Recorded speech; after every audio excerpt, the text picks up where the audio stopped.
Glória a Deus. Graças a Deus por essa oportunidade. Eu quero convidar os irmãos para abrirem as vossas Bíblias em Lucas capítulo 8.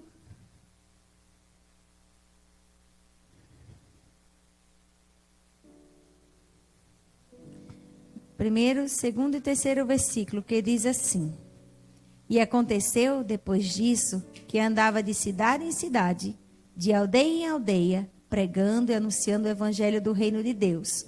E os 12 iam com ele, também algumas mulheres que haviam sido curadas de espíritos malignos e de enfermidades. Maria, chamada Madalena, da qual saíram 7 demônios, e Joana, mulher de Cusa, procurador de Herodes, e Susana, e muitas outras que o serviam com suas fazendas. Os irmãos podem sentar. Como disse Maico, fica orando para que o Espírito Santo nos dirija nessa noite.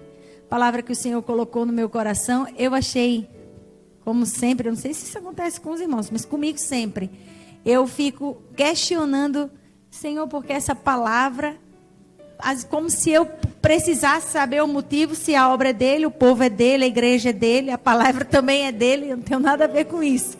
Sou apenas o canal. Mas eu pedi ao Senhor confirmação, porque de fato eu não estava entendendo e gostaria de entender. E os adolescentes estavam determinados hoje e disseram, destemidamente, eles disseram, enchei-vos. Eles queriam ser cheios. Eles disseram, enchei-vos, Espírito de Deus. Os jovens estavam também determinados a ter uma mudança e eles disseram, prefiro ser fiel, me arriscar até a morte, mas ser fiel. Mogmai e Maretiane, eles estavam louvando aqui, o Espírito Santo me encheu na hora que eu ouvi essa parte do hino. Minha rota ele vê e altera o caminho. Ele disse assim, eu prefiro que ele altere o meu caminho. A determinação nessa alteração me encheu de alegria. A gente traça as rotas e nós traçamos com limitações, porque os nossos olhos têm um determinado alcance. Mas Deus vê toda a rota, vê todas as rotas que estão aqui e altera o caminho. Aleluia. Depois nós ouvimos o irmão Lucas falar que o Senhor alterou o caminho. E só tem o caminho alterado quem tem a mente de Cristo. Lucas sai de São Paulo para Santa Catarina e tem o caminho alterado. Carolzinha louvou aqui e teve outra alteração na rota. Ela disse, volte ao mar. Se saiu da posição, retorne. A alteração mais uma vez. Então tem uma determinação no coração. Mas quem faz a alteração na vida é Deus. Desde o início do culto, o Espírito Santo foi falando ao meu coração. E aí eu entendi. Então, isso mesmo que eu vou falar para os irmãos. Em Lucas capítulo 8, nós vamos ouvir falar de uma mulher chamada Joana. Não se sabe muito sobre ela. Joana, mulher de Cusa. E eu estava pesquisando sobre Joana para entender quem foi essa mulher. Porque a gente já ouviu falar muito sobre Maria Madalena. Já ouviu falar sobre outras mulheres da Bíblia. Susana, já ouvi pregações sobre elas, mas Joana ainda não. E eu fui entender quem era Cusa, o procurador de Herodes. E Maretiane falou que todo procurador, ele é um advogado. Então, Cusa certamente era um homem, um aristocrata da época, um homem de influência no palácio de Herodes. E Joana era uma jovem judia, mas havia um interesse dos romanos em ter casamentos misturados com os judeus para, de certa forma, terem influência sobre o povo judeu. E nós vamos ver que Joana, ela casa apenas com 14 anos, ela é dada em casamento. A família dela era influente, ela é dada em casamento a este homem um pouco mais velho que ela, certamente, pois já era um procurador do rei. E ela sai da sua casa, talvez ali, dos ensinos que tinha, enquanto uma jovem judia, e ela sai da sua casa e vai viver no palácio de Herodes, junto com o seu esposo, como a irmã Eritiane diz, um homem importante, um procurador. Hoje seria um advogado com a função de procurador. E ela vai viver naquele palácio. E que palácio era esse? O palácio da época de Herodes tinha Herodes o Grande. Nós vamos ver que toda a genealogia de Herodes, né? Herodes o Grande, ele tinha um filho chamado Herodes Antipas. E este foi aquele que pegou a mulher de Herodes Filipe e casou-se com ela, que João Batista disse: você está errado, você está em adultério, você está em pecado. Era nesse contexto de palácio podre que Joana foi inserida após aquele casamento. Ela estava ali naquele palácio como esposa de um procurador, mas certamente tinha noção do que estava se passando ali, da podridão que havia no meio da nobreza da época. E naquela ocasião que João Batista denuncia a Herodes o seu pecado, o que acontece? Herodes Antipas manda prender João Batista, e na ocasião que a filha de sua mulher faz uma festa e ela dança sensualmente para ele, ele se encanta com a dança dela, ele manda, ela pede a cabeça de João Batista, e é por isso que João Batista, ele morreu decapitado. Então era nesse contexto de palácio podre que Joana foi inserida. E aí eu fiquei pensando, pensa aí, uma menina de 14 anos, ali dos adolescentes, ela é dada em casamento a um homem mais velho e vai viver no palácio com toda essa podridão de uma nobreza que simplesmente usava o seu povo e oprimia o seu povo. Ela estava em um lugar confortável, mas ela estava vendo o seu povo sendo subjugado. Ela estava no meio da nobreza, mas ela estava enxergando a podridão da nobreza. Ela estava numa vida tão terrível que nós vamos ver que lá na frente, a vida desta mulher, que a Bíblia não fala muito, mas os historiadores contam que por causa dessas situações que ela vivenciou, ela passou por uma situação de saúde mental terrível. E nós vamos ver que Lucas registra dizendo assim, ó: e também algumas mulheres que haviam sido curadas de espíritos malignos e de enfermidades. Essa era Joana, que teve a vida alterada, que teve a vida mudada, porque ela encontrou o dono da cura, aquele que dá liberdade, aquele que muda a história, que tira da podridão e leva para a limpeza, que tira da falsa honra e realmente dá uma digna honra. Nós vamos ver Joana aqui como a mulher de Cusa, um homem influente, descendo, se é que se pode dizer que desceu, ao mais baixo da sociedade para andar com um bando de pescadores, seguindo aquele que ele curou. E a Bíblia não diz que ela se separou. Nós vamos ver que nas outras passagens ela continua sendo a mulher de Cusa. E nessa situação era que ela podia financiar o ministério de Jesus, porque ela e essas mulheres serviam a Jesus com suas fazendas. Ela só poderia ter alguma fazenda se ela tivesse um marido que a sustentasse também e que permitisse que ela vivesse assim. Certamente Joana, ela desenvolveu uma habilidade, uma sabedoria no seu casamento que pôde manter-se casada servindo a Jesus. E ela mantendo-se casada, pôde financiar o ministério de Jesus. E aí eu fiquei preocupada com a situação das mulheres que nós sabemos que as mulheres nos tempos de Jesus e ainda hoje no Oriente Médio, elas não podem ter uma liberdade de ir para lá e para cá na hora que quiserem. Mas há uma brecha nas leis, que é se a mulher faz algo que traz benefício coletivo, ela tem liberdade de fazer, sendo filantrópica, fazendo caridade. Então Joana e essas mulheres eram tidas como aquelas que financiavam o homem que levava cura. Embora eles não acreditassem em Jesus como Filho de Deus, eles sabiam que onde Jesus chegava havia transformação na vida das pessoas, e as pessoas eram curadas, eram libertas, os cegos enxergavam, o aleijado andava. Então ela tinha liberdade tanto do seu marido como do poder.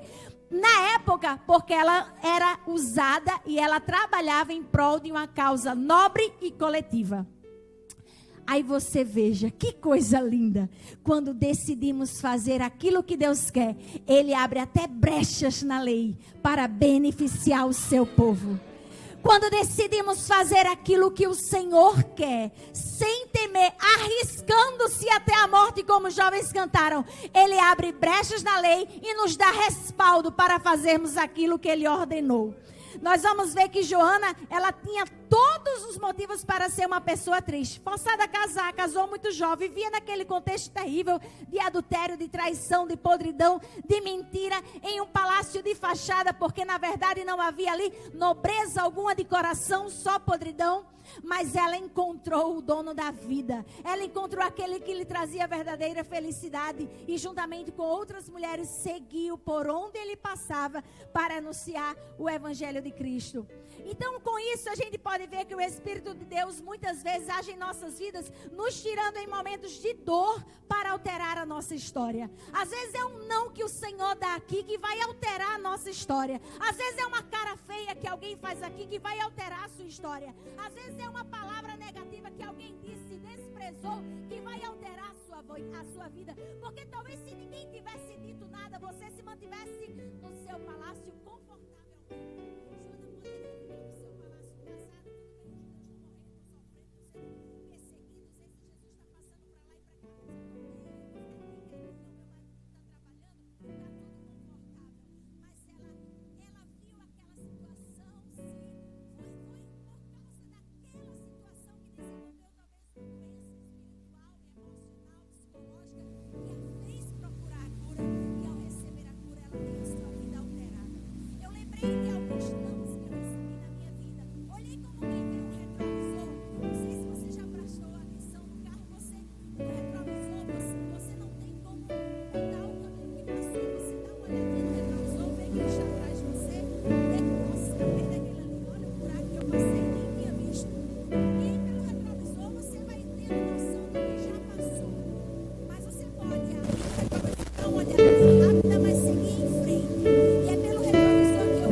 Sai daqui, suma, vá para outra modalidade, vá para natação.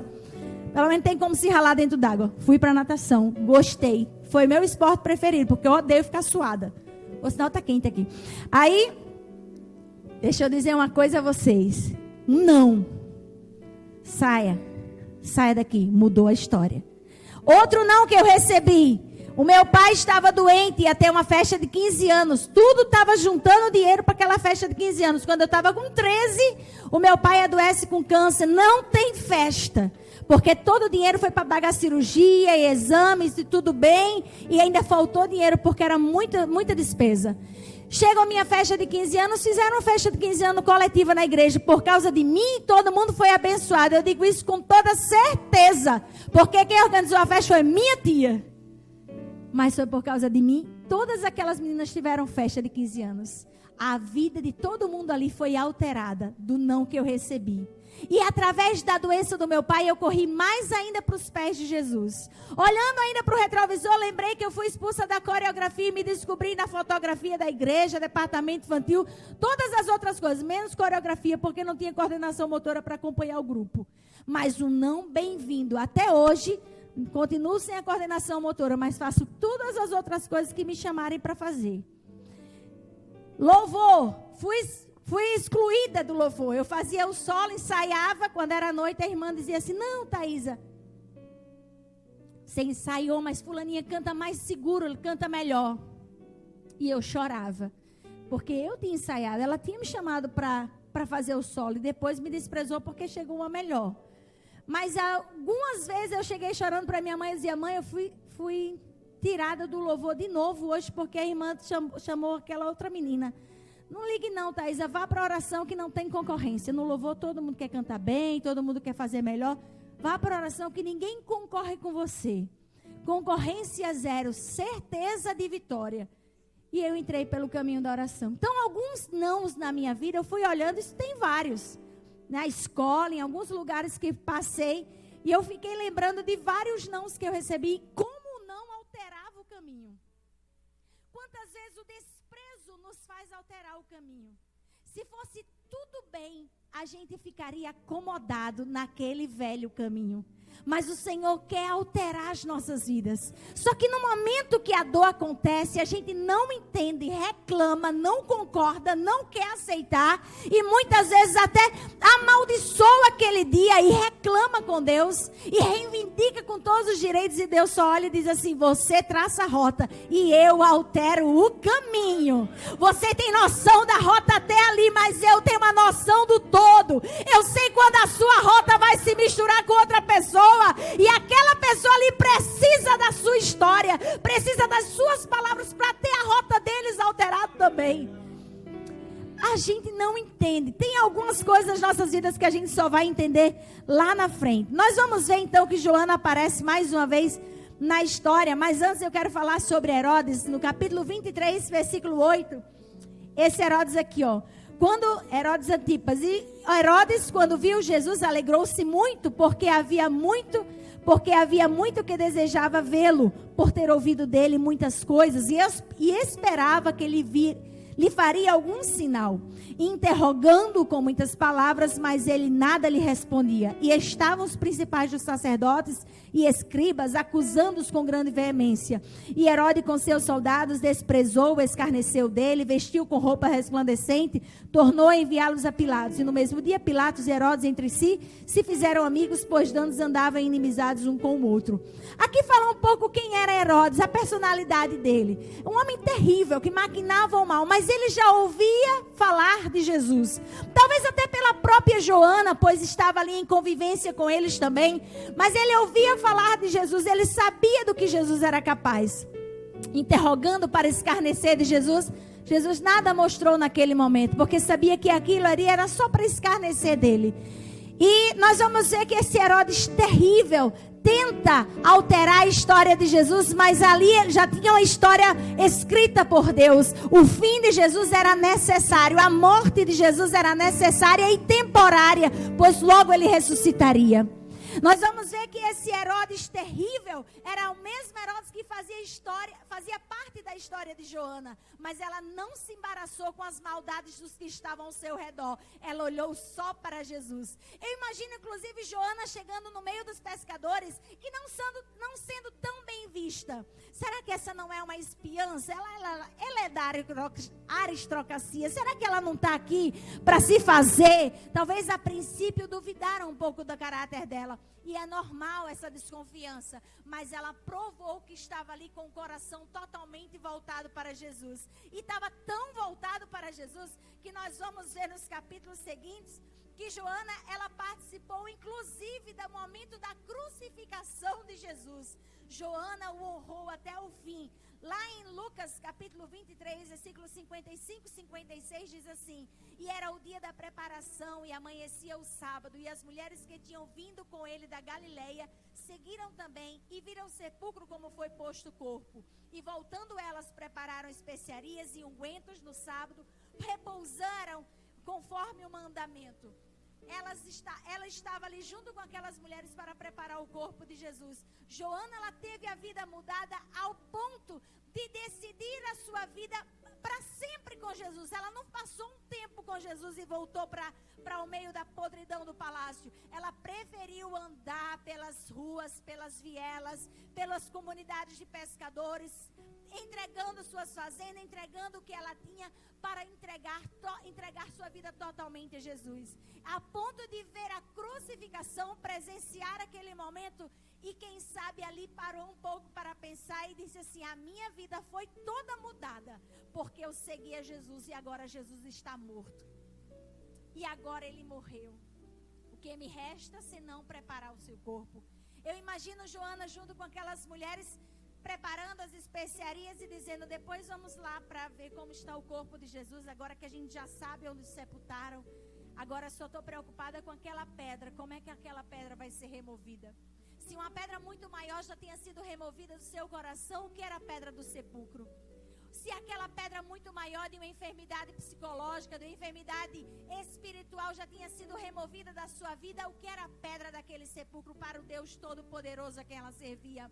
Ela não desistiu, não disse, agora colocaram uma pedra ali, vamos desistir. Não, as mulheres disseram, tem uma pedra, mas nós vamos continuar fazendo a especiaria, porque em algum momento aquela pedra vai ser removida. Elas sabiam que coisa muito mais terrível havia sido removida das suas vidas. Elas sabiam que coisas piores, traumas, mentiras, enganos que todos disseram ao seu respeito já tinham sido removidos da sua vida, porque Jesus entrou no seu coração. O que seria a pedra do sepulcro para ela, que agora já era uma mulher transformada? O que esta luta para você, que já é uma mulher cheia do Espírito de Deus? O que esta causa diante do teu Deus, que já transformou a tua vida? Quem éramos nós? Onde estávamos? Mas o Senhor nos transformou. Quando olhamos para aquilo que Ele já fez, nós podemos acreditar no que Ele fará. Quando olhamos para o retrovisor do carro e vemos os nãos que levamos, nós podemos seguir o caminho e dizer, adiante, tem uma cidade preparada para aquele que é fiel. Adiante, tem um caminho de vitória para aquele que busca andar na presença de Deus. Joana continuou com as mulheres fazendo as especiarias, e por ser fiel do início da sua vida até o fim, ela e as mulheres foram as primeiras a terem a boa notícia que até hoje comemoramos. Ele está vivo! Aleluia! Em Lucas capítulo do 1 ao 11 nós vamos ver o relato desta ressurreição e da forma como as mulheres foram surpreendidas. E Joana estava lá, porque ela sabia que podia continuar crendo que rei nenhum poderia ser maior do que aquele que estava estabelecido por Deus, que o reino dele jamais teria fim. Aleluia! E no primeiro dia da semana, muito de madrugada, foram elas ao sepulcro, levando as especiarias que tinham preparado. Acharam a pedra do sepulcro removida. Antes que elas chegassem, a pedra já estava removida. Aquele que alterou o caminho dela, alterou aquela pedra. Aquele que alterou a sua história, ainda muda a história por quem você está orando. Aquele que você está orando, clamando, dizendo, Senhor, está difícil, eu não consigo ver o amanhã. Aquele que tirou a pedra do sepulcro e trouxe Jesus à vida, o Deus Todo-Poderoso está aqui para dizer, eu ainda altero as rotas, eu ainda mudo a história, eu ainda transformo as vidas. Joana, muitas Joanas ainda estão aqui.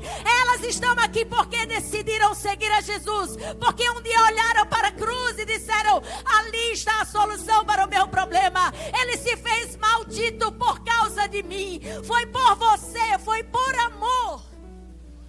Nós vamos ver Joana entraram, não acharam o corpo de Jesus.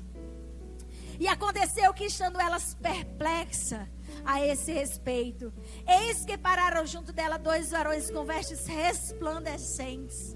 Experiência fortíssima. Quem diria Joana? Casada forçada com 14 anos, casamento de arranjo, tinha tudo para ser infeliz, viver dentro de um palácio cheio de mentira e podridão. Agora tendo uma experiência dessa. Quem diria? Um dia vou olhar para você e dizer, mas quem diria? Tão terrível a vida desta pessoa. Tudo que estava programado para ela. Filho de fulano, filho de ciclano, pais separados, pais divorciados, fulaninho longe da casa. Tinha tudo para dar errado. Mas Jesus altera o caminho. Rei Carabachurimanácia. Agora tem experiência fortíssima com Deus. Nós vamos ver Joana e as mulheres ali perplexos. A pedra foi removida. Tudo que nós queríamos. Mas a gente queria achar o corpo dele para usar as especiarias. E aqueles 2 varões de vestes resplandecentes. Aleluia. Vendo as que estavam atemorizadas, abaixando o rosto para o chão, eles lhe disseram, por que buscam? Por que buscam o vivente entre os mortos? Como assim o vivente? Não está aqui, mas ressuscitou. Lembrai-vos como vos falou, estando ainda na Galileia. Não foi vocês que vieram da Galileia com ele? O que ele disse? E aí o versículo 7, 8 diz assim, e lembraram-se de suas palavras. muitas vezes esquecemos o que Deus falou para nós. Muitas vezes nós vemos que Ele alterou o caminho, que Ele mudou a história, e quando nos deparamos com um desafio um pouco mais difícil, esquecemos que Ele disse: eu estarei convosco todos os dias até a consumação dos séculos. Esquecemos que este mesmo Deus maravilhoso, Ele disse: não tema, eu cuido de você. Quando nos deparamos com alguma dificuldade, trememos das bases e dizemos: agora está tudo perdido. Mas para Ele não há causa impossível.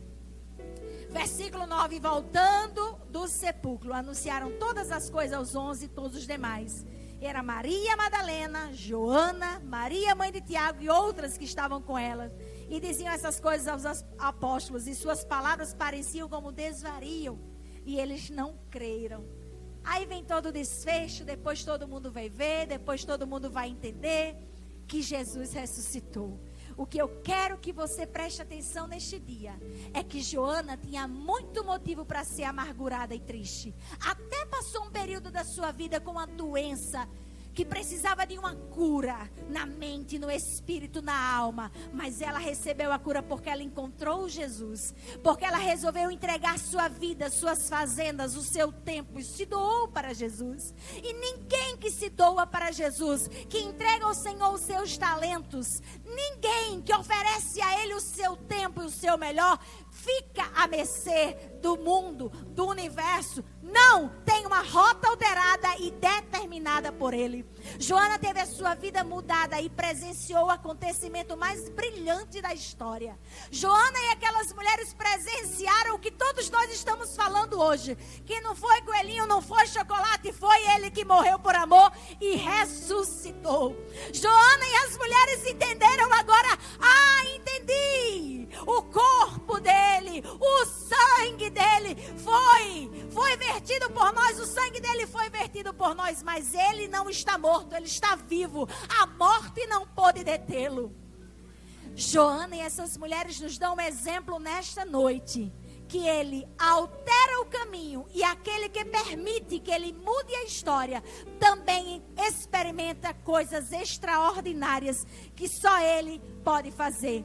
Deus usa os nossos desafios mais difíceis, as lutas mais terríveis, às vezes as provas mais desafiadoras que vivemos, para levar a nossa vida a algo inesperado, a algo extraordinário. Se ela se acomodasse ali naquela vida, ela não teria tão grandes experiências, mas ela resolveu arriscar-se por Jesus. Qual é o risco que você está disposto a sofrer? Está disposto a sofrer o risco de seguir a Cristo e ser ignorado onde você trabalha, ser criticado, ser alvo de comentários, ser alvo talvez até de discórdia? Esta semana eu passei por uma situação que uma colega que trabalha em outra escola, cristã também, ela é cristã também, mas ela falou assim: Thaisa, na escola que eu trabalho não pode de jeito nenhum falar sobre a verdadeira Páscoa. Eu não falo porque eu sou professora de uma disciplina só de geografia, não sou dos anos iniciais, então nem tenho a oportunidade de falar, mas entrego uma lembrancinha para os alunos e pronto, e não pode nem fazer cartãozinho, porque sempre tem alguém reclamando. Graças a Deus, onde eu trabalho não tem. E se tivesse, só seria uma força contrária, porque nós devemos saber nos posicionar. E eu fiz na escola que eu trabalho tudo conversando com a diretora e perguntei: posso fazer isso? Posso fazer aquilo? Fiz o partir do pão, entreguei o pão para as crianças, li 1 Coríntios 11, entreguei o suquinho de uva num copinho descartável para todo mundo. Todo mundo participou da ceia, demos as mãos e cada um fez a sua gratidão. Eu disse: eu agradeço a Deus pela vida dos meus alunos, pela oportunidade de estar aqui. E aí apertava a mão do coleguinha, ele dizia a gratidão dele, e assim todo mundo foi fazendo a sua gratidão. Terminou, orei com eles ao som de um hino que eles gostam muito. E assim foi a nossa Páscoa. E comemoramos, fizemos o amigo doce, enfim, tudo que deu para fazer, fizemos. Entreguei uma lembrancinha, mas tudo dizendo: a nossa verdadeira Páscoa é Cristo. E naquele local de trabalho eu tive a oportunidade de ser autêntica e ser verdadeira. E eu pensei que uma pessoa ia se contrapor a mim. Eu achei que uma daquelas, um dos professores iria, na hora que soubesse o que eu estava fazendo, iria falar alguma coisa. Eu até coloquei nos meus stories do Instagram e nem liguei. Coloquei no grupo da escola que estava fazendo fotografia e tudo. E as mães dos meus alunos gostam e falam, dão retorno positivo. E aí, passando por aquele colega, ele disse: o que é que você fez? Eu disse: eu fiz um mobile com os símbolos da verdadeira Páscoa. Cada criança montou o seu mobile para levar para casa. Ah, que legal. Então, me dá aí que eu também quero fazer. Ele disse: eu quero fazer. Eu creio em Jesus também. Ah, então tá. Creio em Jesus também. Amém? Porque Jesus muda a nossa história. Jesus muda a nossa vida. Eu sei. E não saiu daquilo, não houve comentário nenhum. Mas eu estava preparada para, se porventura tivesse alguém para dizer assim: não faça, não diga. Eu ia dizer: do mesmo jeito que você tem direito de crer no que você quer crer, eu tenho direito de crer no que eu quero crer. E eu estava com o planejamento todo preparado para mostrar. Eu mostrei em cada religião o sentido da Páscoa para cada religião, porque era aula de ensino religioso. Mas no final eu deixei para o cristianismo, porque a maioria dos meus alunos creem em Jesus Cristo, independente da religião, da igreja que frequentam. E porque é predominante no nosso país. Eu estava preparada para dar a minha resposta, mas não precisou. A pedra já tinha sido removida. Eu creio que o Espírito Santo deseja de nós essa preparação mental para os últimos dias. Nós precisamos estar prontos, com a resposta pronta, com o respaldo jurídico, com o respaldo teórico pronto e respaldo bíblico para falarmos a verdade e não nos intimidarmos. Joana poderia ter medo. Onde ela vivia, ela podia sofrer grande perseguição por ela ter decidido seguir a Jesus. Ela falava de Jesus, ela andava com Jesus e ela podia, onde o marido dela estava, onde o marido dela trabalhava, onde eles moravam, ela poderia sofrer perseguição. Mas nada intimidou esta mulher.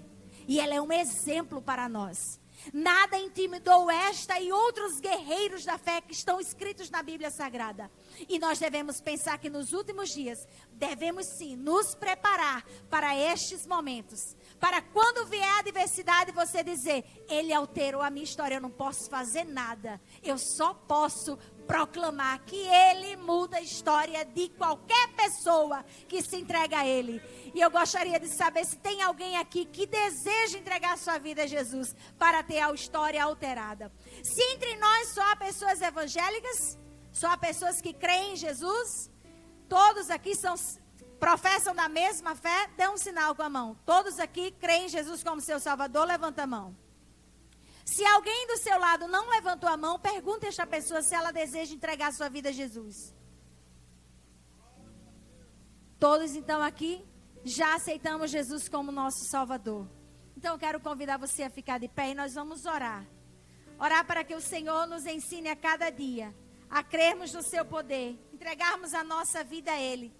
A leitura que foi feita hoje também falava sobre confiar no Senhor, entregar o caminho ao Senhor, confiar que Ele cuida de todos os detalhes. No Salmo 37, deleita-te também no Senhor e Ele concederá o que deseja o teu coração. Entregue ao Senhor as suas dores e os seus nãos. Entregue ao Senhor aquilo que já te fez sofrer e que ainda te faz sofrer. E diga: Senhor, muda a minha história, altera a minha história, me faz ver a vida diferente. Eu creio que o Senhor fará. Vamos orar. Quero chamar os jovens aqui na frente para toda a igreja orar por eles. Nós vamos orar pelos nossos jovens. O ciclo de oração feminino, a diretoria do ciclo de oração feminina é composta também pelas intercessoras que estão no ciclo de oração infantil, nos jovens e nos adolescentes. E nós designamos assim as irmãs para orar pelos departamentos e, de certa forma, também ajudar os líderes dessa área que é tão difícil. Sabe por que é difícil orar? Porque o adversário sabe que quando você conversa com Deus, você aprende a ter intimidade com Ele. Você desenvolve intimidade com Ele. E quando você desenvolve intimidade com alguém, é muito mais fácil você pedir as coisas. É muito mais fácil eu chegar perto de uma irmã aqui que eu conheço, pedir a ela um favor do que a uma mulher que eu não conheço lá da rua. Então, na hora que nós desenvolvemos intimidade com Deus e pedimos algo a Ele, Ele move o céu e a terra para nos atender. E esses jovens estão orando, a igreja está orando para desenvolvermos intimidade com o Senhor. Para no dia mau dizermos: Senhor, tenha misericórdia de nós e o socorro chegar na hora. Oremos por eles. Deus maravilhoso e santo, Deus eterno, nos colocamos na tua presença e te agradecemos, Senhor, pelo teu cuidado. Te agradecemos, Senhor, pela tua providência. Te agradecemos, Senhor amado, pela vida de cada jovem. Te louvamos, Senhor, porque nesta noite entendemos o teu propósito. Que muitas vezes, Senhor, um não, uma resposta negativa, uma palavra negativa, muitas vezes nos aflige. Mas o Senhor nos tira da zona de conforto e nos leva, Senhor amado, a procurar os teus braços. E em teus braços encontramos abrigo. Deus, que na vida de cada um desses jovens, eles saibam ver as adversidades, as lutas que se levantam, Senhor, e encontrar abrigo nos teus braços. Pai querido e santo, fortalece a vida de cada um. Cobre eles com o teu sangue. Dirige, Senhor, onde estiverem, onde chegarem, que a tua boa mão esteja com eles. Em nome de Jesus, fica com a tua igreja, abençoando cada irmão, cada irmã que chegou aqui, Senhor, para entregar a ti o seu melhor, o seu louvor. Deus querido e santo, fica conosco, pois somos totalmente dependentes de ti. Em nome de Jesus, amém.